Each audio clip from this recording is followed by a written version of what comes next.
It is now my great honor and pleasure to bring up a member of the House who's on the Republican side, and a member of the House who's on the Democrat side. I'm not going to say which is which, but it's so cool that this issue does not have partisan ties. Suicide is not a Democrat issue. It's not a Republican issue. It's not an independent issue. It's a human issue. And Congressman Harry Teague from 2nd District of New Mexico and Congressman Tom Rooney from Florida 16th District are two devoted members of Congress on this issue. And without further ado, I will let them introduce themselves. Thank you. Thank you. Thanks for the introduction, and also thanks for letting us be here today. I want to take a moment to congratulate the Kristin Brooks Hope Center for this award today and for all their success over the last 12 years. The help and support that you have provided for our veterans as well as our brave servicemen and women is admirable. As we gather to celebrate the Vet to Vet program, I'm reminded of Kyle Barthel, a bright young man from my district who, after serving in Iraq, lost his life to a tragic circumstance. But Kyle's life did not end because of an IED. It did not end because of an enemy attack. Kyle sadly took his own life after finding no help in coping with PTSD. Unfortunately, this history of neglecting the mental health concerns of service members and veterans is as long as our history of military conflict.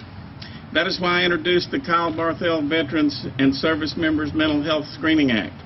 This bill calls for a mandatory mental health screening for members of the armed services that are being deployed to theater and when they return, so that they can begin to diagnose PTSD and get our service members the help that they need. It was an exciting day when this became law as part of the National Defense Authorization Act.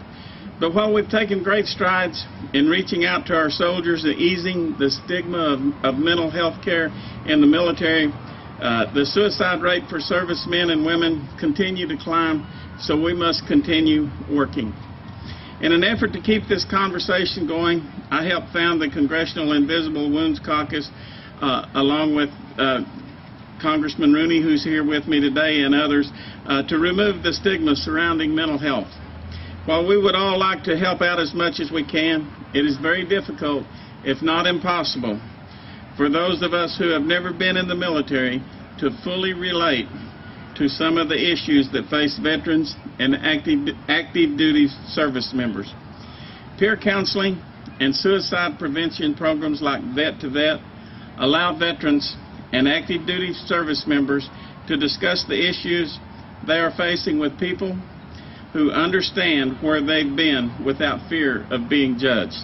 This service and others like it are helping our friends and family members help themselves and others. I would like to congratulate the Kristin Brooks Hope Center again for this award and for taking steps to help those who need it most. This is a prime example of how the government, in partnership with public and private groups, can make a very real difference in the lives of our armed forces. Once again, I want to thank you for allowing me to be here, and I want to thank Congressman Rooney for being up here with me. Thank you. Thank you, Congressman Teague, and I want to thank you for your leadership on starting the Invisible Wounds Caucus and helping bring more awareness to this very vital issue. I also want to thank the Kristin Brooks Hope Center, Post Secret, Operation Second Chance, and the Chase Community Giving Program for all your work to help our veterans who are struggling with invisible wounds.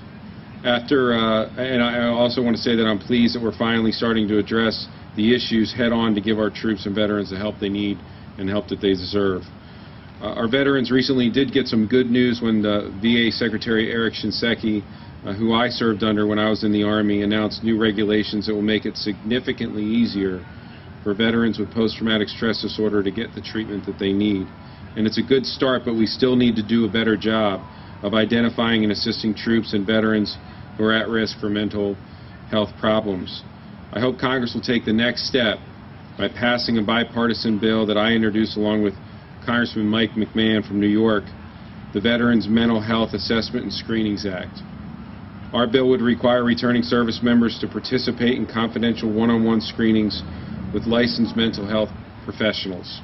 By mandating screenings for all service members returning from active duty, we hope to defeat the stigma of seeking help for invisible injuries. Our bill also makes provisions to allow service members to return home despite their answers on the post-deployment reassessment questionnaire.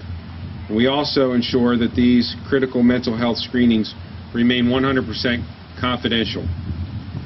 We owe it to our troops and our veterans to take action quickly and solve this growing problem.